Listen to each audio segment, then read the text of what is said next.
In this video, I'm going to show you how to make text hollow in Webflow.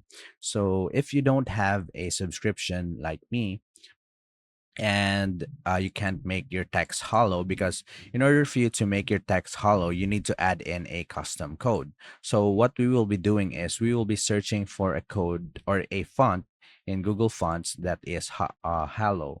All we need to do is just search for an outline font.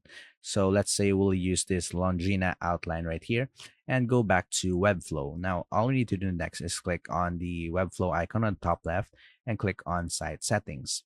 Next thing that we need to do is click on fonts and choose font from the list. So let's search for Longina outline right here and add the font.